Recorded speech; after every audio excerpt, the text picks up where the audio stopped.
Muito bem, nós hoje vamos estar tratando sobre o tema proposto aqui pela EBD, que é o ministério sacerdotal do homem. Eu, particularmente, quero falar desse assunto com muito temor, por alguns motivos.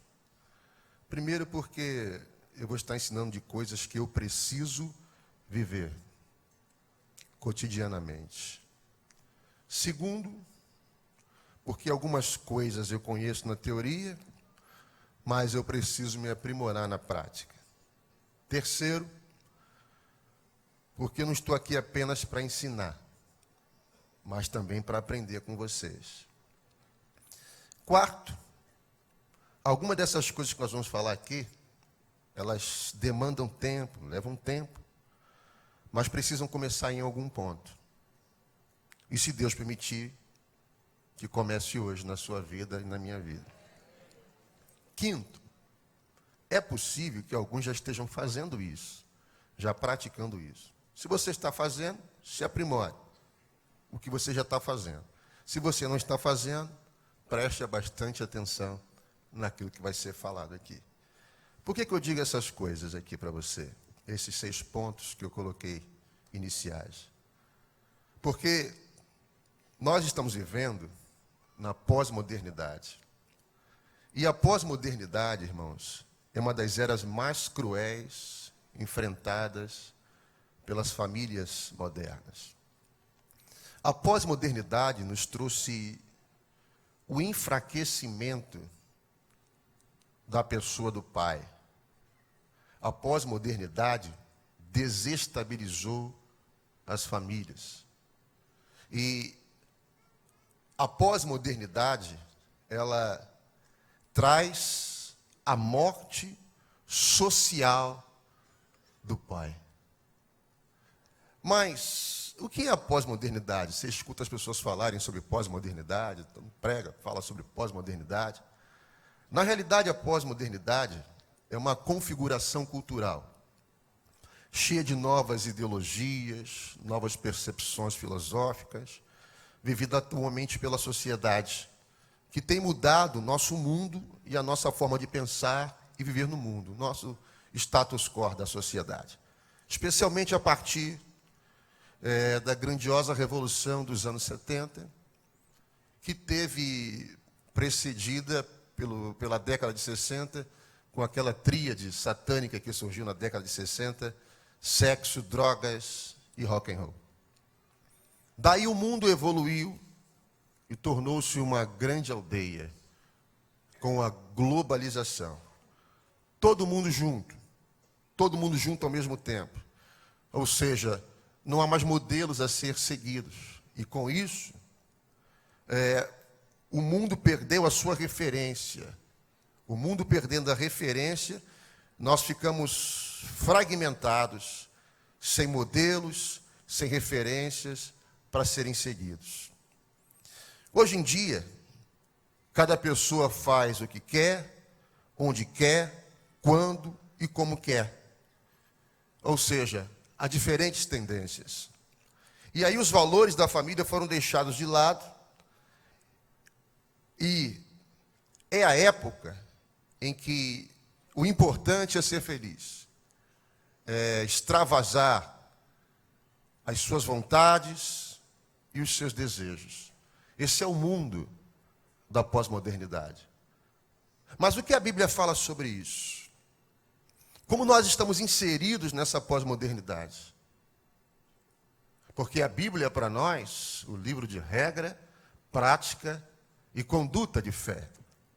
Paulo vai dizer aos Romanos, capítulo 12, versículo 2, e não vos conformeis com este mundo, mas transformai-vos pela renovação da vossa mente, para que experimenteis qual seja a boa, agradável e perfeita vontade de Deus. Não vos conformeis, ou seja, não deixa tomar forma. Não vos conformeis aqui é não deixar com que esse mundo pós-moderno, essas ideologias mundanas, nos forme, nos dê a forma deste mundo. Esses valores não podem nos moldar. Eles não podem nos dar forma. Agora, a lição de hoje, nós estamos tratando aqui, fala do ministério sacerdotal do homem. Então, como nós explicamos aqui a pós-modernidade em que você está inserido, a gente precisa também trazer uma explicação teológica do termo sacerdote, para que você entenda também. O sacerdote, segundo a antiga aliança, segundo a lei de Moisés, era aquele que tinha o ofício de expiar o pecado do povo de Deus. Em certo sentido, queridos, ele era responsável pela vida espiritual do povo. Por isso ele tinha de ter alguma coisa para oferecer para o povo. O sacerdote era aquela pessoa que representava o povo diante de Deus. Ele oferecia sacrifícios em favor do povo, expiação pelo pecado, expiação pela culpa. Ele tinha sempre que ter algo para oferecer para Deus. E se nós, como homens, somos sacerdotes do nosso lar, sacerdote da nossa família, nós temos que ter alguma coisa para oferecer. Para embasar o que eu estou te falando aqui, a Bíblia diz em Hebreus, capítulo 8, versículo 3, porque todo sumo sacerdote é constituído para oferecer dons e sacrifícios, ou seja, ele é constituído para oferecer dons e sacrifícios, pelo que era necessário que esse sumo sacerdote também tivesse alguma coisa que oferecer. Hebreus, capítulo 8, versículo 3. Agora, o que é que o homem, como sacerdote da sua casa, tem a oferecer? O que o homem precisa entender, que eu e você precisamos entender, é que o plano de Deus para a minha vida, o plano de Deus para a sua vida, envolve a sua família. Pastor, o plano de Deus para a minha vida envolve a minha família? Sim. Te dar alguns exemplos sobre isso na Bíblia. Gênesis capítulo 6, versículo 18. Gênesis capítulo 12, versículo 3. Quando o Senhor decidiu julgar e destruir a humanidade nos dias de Noé, Deus não proveu salvação só para Noé, para ele sozinho, mas para toda a sua família. Vemos também em Gênesis capítulo 12, versículo 3, Deus prometeu a Abraão que neles seriam benditas todas as famílias da terra. Você quer ver um outro exemplo? Gênesis capítulo 19, versículo 12. Quando Deus tira Ló de Sodoma, o anjo do Senhor fez com que Ló saísse de Sodoma com toda a sua família. Pastor, me dá um exemplo neotestamentário disso. Me dá um exemplo do Novo Testamento disso. Atos, capítulo 11, versículo 14. A Bíblia vai nos dizer que, no Novo Testamento, que Cornélio, ele era romano, ele não era hebreu, ele fazia orações ao Senhor. E nós vemos um anjo visitando Cornélio e dizendo que ele deveria chamar o apóstolo Pedro, o qual te dirá, versículo 14, capítulo 11, o qual te dirá palavras mediante as quais serás salvo tu e a tua casa. O anjo diz a Cornélio, você vai chamar o apóstolo Pedro, e ele vai trazer palavras aqui, mediante as quais serás salvo tu e a tua casa.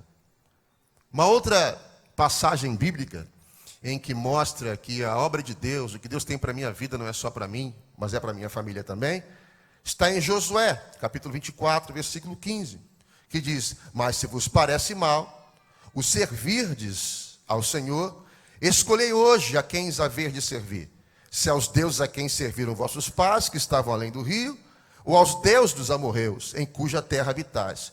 Porém, eu e a minha casa serviremos ao... Que essa palavra seja profética sobre a sua vida esta manhã.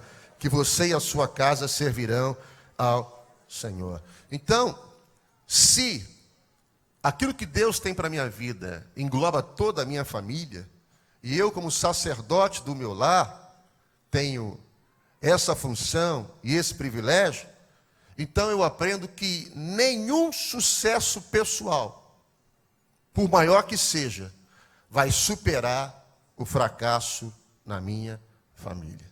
Eu vou repetir. nenhum sucesso pessoal, por maior que seja, vai superar o fracasso na minha família. Muito bem.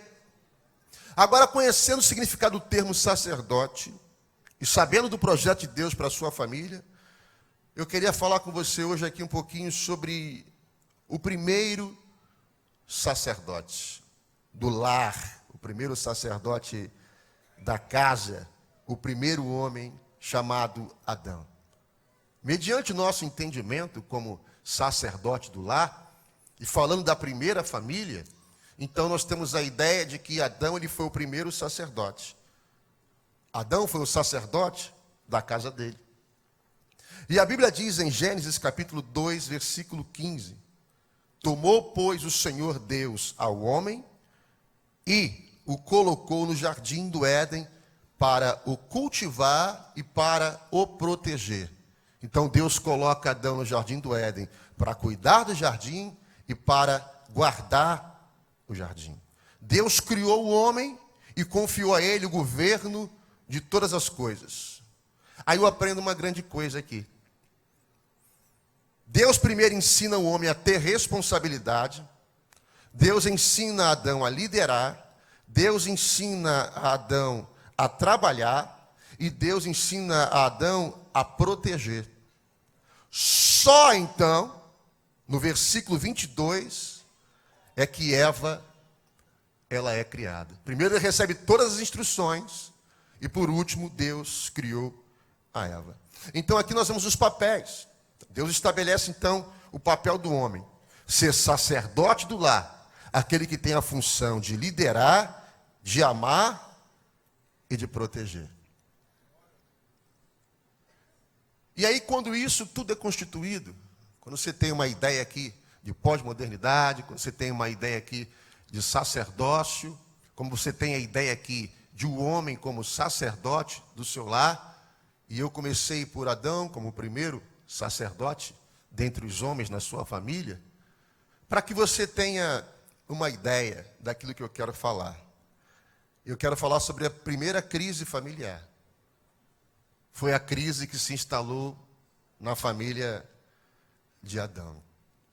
Outro dia eu pregando sobre família, eu falei sobre Adão e disse que eu amo a minha família não porque ela é perfeita, mas eu amo porque ela é minha família. Porque nós tínhamos um marido ausente no jardim do Éden, nós tínhamos uma esposa desobediente, a gente teve ali um irmão que matou o outro, e a gente ainda tinha ali em Adão uma serpente que eles criavam como animal de estimação no quintal da casa deles. Então, a casa de Adão não era perfeita, mas foi a primeira família da face da terra. E eu quero dizer que muitas vezes nós temos uma certa ilusão de vermos perfeições em outras famílias, naquilo que você vê em redes sociais, Instagram, Facebook, por aí vai, e você tem uma noção que as pessoas são perfeitas e as famílias são perfeitas. Não existem famílias perfeitas. Mas eu quero dizer que a tua família foi Deus que te deu. Eu quero liberar uma palavra profética sobre a sua família, de que você e a sua casa vão entrar no céu. Agora a crise se instala na casa de Adão. Como é que começa essa crise? Essa crise desse sacerdote? A crise da ausência. Porque sacerdócio tem a ver com proteção. E Deus colocou ele ali para cuidar do jardim e para proteger. Agora eu pergunto a vocês, aonde estava o sacerdote Adão, o sacerdote do seu lar, quando Eva foi tentada? Então eu aprendo uma grande realidade, que na ausência de um dos cônjuges, a serpente sempre vai se apresentar. Agora, muitas vezes essa ausência não pode ser física, como a ausência de Adão. Às vezes essa ausência, ela pode ser uma ausência emocional. Às vezes essa ausência pode ser uma ausência sentimental. Talvez esta ausência seja uma ausência de calor humano. Talvez essa ausência seja uma ausência de ouvir as necessidades dos membros da família, porque a gente não pode terceirizar, irmãos. Nós não podemos terceirizar afeto. Nós não podemos terceirizar a educação de nossos filhos. Nós não podemos terceirizar a fé. Nós queremos terceirizar a educação quando a gente acredita que a educação é a escola que tem que dar. Nós queremos terceirizar a nossa fé quando a gente acha que a obrigação da vida espiritual da nossa família é a obrigação do pastor da igreja, ou é a obrigação dos líderes de departamento da igreja. E aí nós queremos terceirizar a fé, queremos terceirizar a educação e muitas vezes queremos terceirizar o afeto. Mas essa é a obrigação nossa, como sacerdote do lar e como sacerdote da casa. Jamais esqueça que eu vou falar para você aqui. A tua família é o resultado da qualidade da tua liderança. A família de Adão era o resultado da qualidade da liderança dele. E aí quando a mulher se sente desprotegida e insegura, ela vai conversar com a serpente. E quando eu estava lendo sobre isso, irmãos, foi quase impossível não me reportar a Davi. Em 1 Samuel, capítulo 30, a Bíblia vai dizer que Davi e seus homens, eles estavam em Afeca. Eles vão para uma batalha, eles vão para uma guerra. Mas enquanto Davi estava na guerra, ele deixou as suas esposas e as suas crianças desprotegidas em Ziclague. Enquanto ele estava guerreando outras guerras, a Bíblia diz que os amalequitas, eles entraram pelo sul, incendiaram a Ziclague, incendiaram a cidade e levaram os seus filhos e suas mulheres cativos. Os amalequitas levaram a família de Davi como escravos. 3 dias depois, Davi chega em Ziclague. E quando Davi chega em Ziclague, ele começa a se desesperar com o ocorrido, porque a casa dele estava incendiada, todos os seus haveres foram perdidos, e mulheres e filhos foram levados como escravos. E isso aconteceu enquanto Davi estava guerreando. Davi estava ausente, Davi estava distante da família dele. Às vezes o inimigo pode se aproveitar do nosso descuido. Às vezes o inimigo pode se aproveitar da nossa ausência para querer escravizar nossas esposas, para querer escravizar os nossos filhos. A responsabilidade da casa aqui, irmãos, a responsabilidade do lar aqui, era de Adão, não era de Eva. Eu vou te dar aqui o porquê disso. Você já reparou que quando Eva come do fruto proibido, ela não descobriu que estava nua? Ela não teve a noção do pecado? Só quando Adão depois come do fruto, é que se percebe que ambos estavam nus. Por que quando Eva come do fruto, ela não tem essa percepção? Eu pequei, eu errei e eu estou nua. Porque só quando Adão come depois, é que ele tem essa percepção. A Bíblia diz que ambos perceberam que estavam nus, porque a liderança não estava com Eva. A liderança, ela estava com Adão. Deus não cobrou de Eva, Deus cobrou de Adão. A responsabilidade do erro de Eva não recai sobre ela. A responsabilidade do erro de Eva recai sobre Adão. Muitas vezes, um erro do cônjuge é a nossa responsabilidade. É isso que você acabou de ouvir. Muitas vezes, um erro da sua esposa é responsabilidade sua, como líder e sacerdote da sua casa. Adão, irmãos, ele não assumiu a culpa. Ele transferiu a responsabilidade. Porque quando Deus disse a Adão, o que você fez? Ele disse, eu não. Foi a mulher que tu me deste. Então, além do erro da sua ausência, Adão agora, ele foge da responsabilidade do erro. O sacerdote do seu lar, o sacerdote da sua casa, você como sacerdote do seu lar, e você como sacerdote da sua casa, você não pode fugir da responsabilidade e você não pode transferir a culpa. Porque ele disse, olha, a culpa não é minha, A culpa é da mulher que tu me deste. Quando às vezes nós queremos transferir a culpa da educação dos filhos, quando às vezes nós queremos transferir a culpa quando algo não vai bem na casa, é aquela ideia que você diz assim para a esposa: olha, o teu filho fez isso, a tua filha fez aquilo. Você não diz o nosso filho. Você transfere a responsabilidade. Você transfere a culpa. Então eu vejo esse Adão aqui, o sacerdote da sua casa ausente. Eu vejo esse Adão aqui, transferindo a responsabilidade e culpa que era dele para a sua cônjuge. Sabe outra coisa que eu aprendo com Adão? É que Adão, ele não confessa. Adão, ele encobre. Quando a Bíblia diz que ambos perceberam que estavam nus, o texto diz que Adão, ele se cobre com folhas de figueira.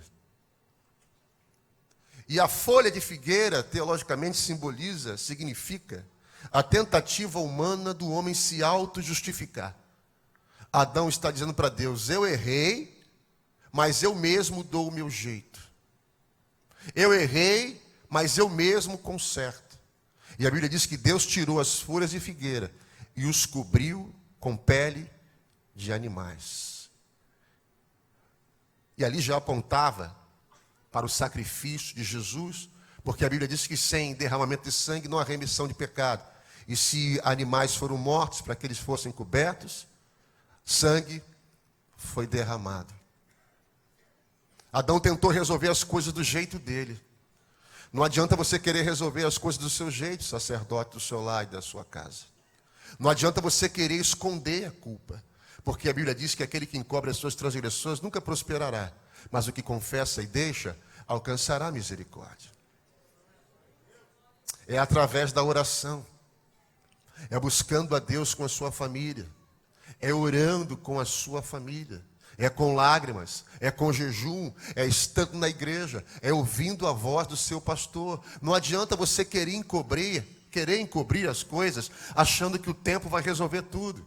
Não adianta você querer encobrir as coisas achando que o tempo vai resolver os problemas e que o tempo é o melhor remédio e que tudo se passa e as coisas acabam. Não, o tempo não é o melhor remédio. Não adianta você querer encobrir. Adão fez isso. Ele não confessa, ele encobre. Mas eu quero dizer para você esta manhã que há um remédio. Eu quero dizer para você esta manhã que a sua família não está esquecida. Eu quero dizer para você esta manhã que há um projeto de Deus para a sua casa e há um projeto de Deus para a sua família. Eu quero dizer para você que as folhas de figueira não pôde justificar Adão, mas Deus proveu vestes animais para eles. Deus está provendo algo novo e diferente para a sua família, sacerdote do lar, você que está aqui hoje. É essa a palavra de Deus para a sua vida. A Bíblia diz que este Adão, ele foge e ele se esconde. Olha quanta coisa a gente vê aqui em Adão, irmãos. Olha quanta coisa a gente vê na casa de Adão e na família de Adão. Adão foge e esconde. A Bíblia vai dizer que quando Deus, na viração do dia, vai visitar Adão, o Senhor diz: Adão, onde você está? Ouvi a tua voz no jardim e me escondi, porque estava nu e tive medo. Adão, ele foge e ele se esconde. Até quando você vai fugir dessa responsabilidade? E até quando você vai se esconder? O Senhor nos trouxe hoje aqui para colocar as coisas claras, de formas claras. O Senhor nos chama a uma responsabilidade, sacerdotes dos lares. Não adianta encobrir, não adianta fugir, não adianta se esconder. A sua família é uma realidade. O Senhor quer sarar as nossas famílias, tratar as nossas famílias, curar as nossas famílias, e a sua família vai ser abençoada em nome de Jesus. Sabe por quê? Porque muitas vezes, irmãos, às vezes você abençoa famílias dos outros, mas você mesmo não consegue abençoar a sua família, abençoar a sua casa. Adão não abençoa a sua casa. Muitas vezes você quer ser bênção para outras famílias, você é bênção para outras pessoas, mas você não consegue abençoar a sua própria casa. Olha o que diz a Bíblia em 2 Samuel capítulo 6, versículo 18. Preste atenção. 2 Samuel capítulo 6, versículo 18. Eu vou falar sobre um homem que não conseguiu abençoar a sua própria casa. A Bíblia vai dizer que quando Davi acabou de oferecer os holocaustos, Davi traz a arca para Jerusalém. E aí o versículo 18 diz, quando Davi ele acaba de oferecer os holocaustos e as ofertas pacíficas, era festa, era alegria. Abençoou o povo em nome do Senhor dos Exércitos. Depois repartiu a todo o povo e a toda a multidão de Israel, tanto a homens como a mulheres. A cada um, Davi deu um bolo de pão, um bom pedaço de carne e um bolo de passas. Ou seja, Davi ele abençoa a cada família, sem exceção Israel, com bolo, carne e frasco de vinho. Versículo 20. Depois que Davi ele abençoa todas as famílias em Israel, então Davi voltou para abençoar a sua casa. Olha o que diz o texto, versículo 20. Então Davi voltou para abençoar a sua casa, e Mical, filha de Saul, saiu a encontrar-se com Davi e disse, quão honrado foi o rei de Israel. Descobriu-se hoje aos olhos das servas de seus servos, como sem pejo se descobre um indivíduo qualquer.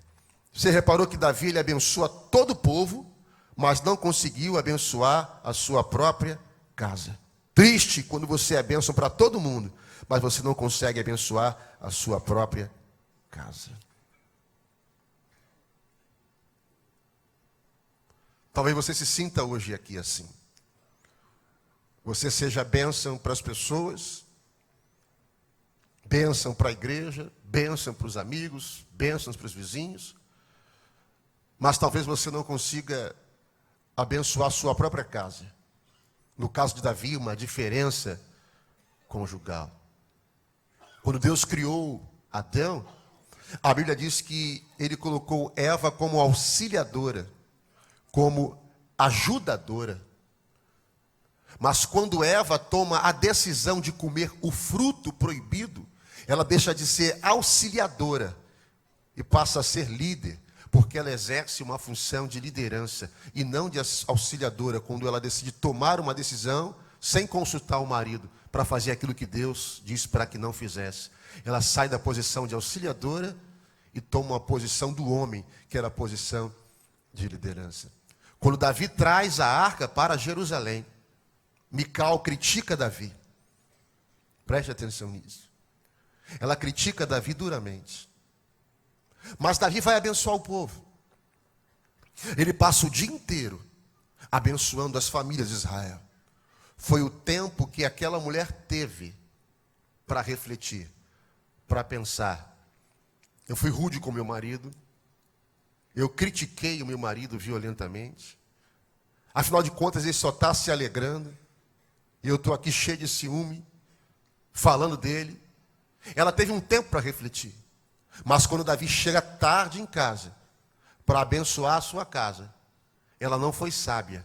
E ela voltou com os mesmos assuntos, com as mesmas críticas e com a mesma palavra. Quem sabe Deus está falando com mulheres hoje aqui, que têm a função de serem ajudadoras idôneas, auxiliadoras. E você está invertendo os papéis. Ao invés de ser auxiliadora idônea, você quer ser a líder da sua casa. Olha o que diz a Bíblia em Efésios capítulo 5, versículo 25. Eu aprendo que a função do sacerdote no lar não é só de proteger e trazer segurança para o lar. O sacerdote ele deve amar profundamente a sua esposa. Efésios capítulo 5, versículo 25, Vós, maridos, amai as vossas mulheres, como também Cristo amou a igreja e a si mesmo se entregou por ela. Eu vou repetir. Vós, maridos, amai as vossas mulheres, como também Cristo amou a igreja e a si mesmo se entregou por ela. Irmãos, meditando nessa palavra aqui, eu percebi que a missão do homem é muito mais difícil do que a da mulher. Paulo diz, vós mulheres, sujeitai aos vossos maridos. Mas quando a Bíblia fala para nós, os sacerdotes dos lares, Paulo vai dizer, maridos, amai as vossas esposas, assim como Cristo amou a igreja. E a si mesmo se entregou por ela.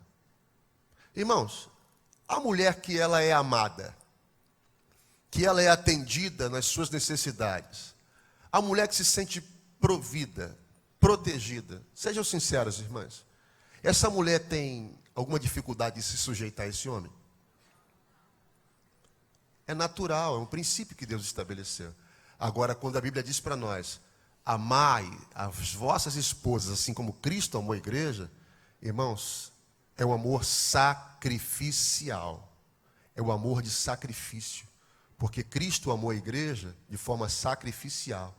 Ele se entregou na cruz pela igreja. Então, o amor do homem para com a mulher é um amor de sacrifício. É um amor altruísta. É um amor de abnegação.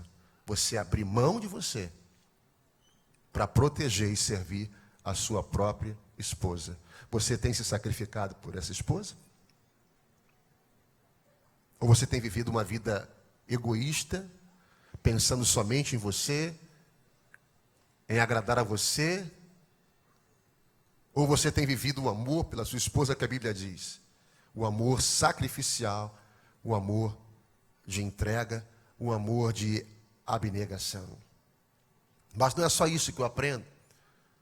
Eu aprendo também que o sacerdote do lar ele não tem somente que amar a sua esposa. Mas o sacerdote do lar, ele precisa orar pela sua esposa e orar pelos seus filhos.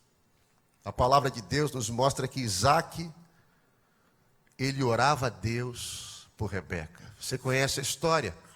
Rebeca, ela era estéril. Não podia ter filhos, obviamente. E a Bíblia vai dizer, no versículo 21 do capítulo 25, ora, Isaac orou insistentemente ao Senhor por sua mulher. Ele orou insistentemente ao Senhor por sua mulher, porquanto ela era estéril. E o Senhor ouviu as suas orações, e Rebeca, sua mulher, concebeu. Irmãos, Isaac orou insistentemente. E o texto diz que o Senhor ouviu a oração de Isaac. Quem sabe alguns resultados que você precisa na sua casa vai vir através da sua oração. Eu estava preparando esse simples estudo e eu perguntei para minha esposa, quando você estava enferma, passou por esse problema todo, para quem não sabe aqui, talvez a minha esposa há 1 ano e 4 meses mais ou menos, ela foi diagnosticada com carcinoma, um câncer terrível, em estágio avançado. E foram dias muito difíceis para nós, lá em casa. E eu perguntei para ela, você lembra se eu ungi você? Eu orei por você? Ela falou, várias vezes. Você orou por mim no hospital, na igreja, você sempre me ungia com óleo. Que quando eu estava preparando esse estudo, e eu li sobre a parte de Isaac, eu fiquei confrontado. Eu falei, será que eu tenho orado pela minha esposa? Será que eu tenho orado pelos meus filhos? Será que eu tenho orado pela minha casa? Quando eu vi, irmãos, que quando Isaac vê o sofrimento da sua mulher, ela não podia ser mãe. Isaac se incomodou com aquilo. Isaac, ele começou a orar insistentemente pela esposa dele, acreditando que a história dos pais dele não se repetiria na sua vida, porque a mãe dele também era estéril. Isaac pensou, eu não vou fazer o que o meu pai fez. Eu não vou ter filho como a concubina. Eu vou orar para Deus mudar isso. E a Bíblia diz que ele foi orar, irmãos. E eu quero declarar que a história dos teus pais não vai se repetir no teu casamento. Que a história dos seus pais não vai se repetir na sua vida. Por quê? Porque você vai se posicionar como Isaac. Você vai orar por essa esposa, você vai orar por essa família. E a Bíblia diz que Deus ouviu a oração de Isaac. Deus vai ouvir a oração sua, meu amigo. Deus está ouvindo a oração do sacerdote do lar. Deus está ouvindo a oração desse chefe de família. Deus está ouvindo a tua oração, pai. Deus vai agir em teu favor. Deus vai converter essa esposa. Deus vai operar um milagre na vida dessa esposa. Deus vai abençoar a vida dos seus filhos. O teu lar será um lar frutífero, próspero e abençoado pelo poder da tua oração. Sacerdote do lar, não pare de orar pela tua família, não pare de orar pelo teu casamento, não pare de orar pela tua mulher e não pare de orar pelos teus filhos, porque a tua vitória virá, sacerdote.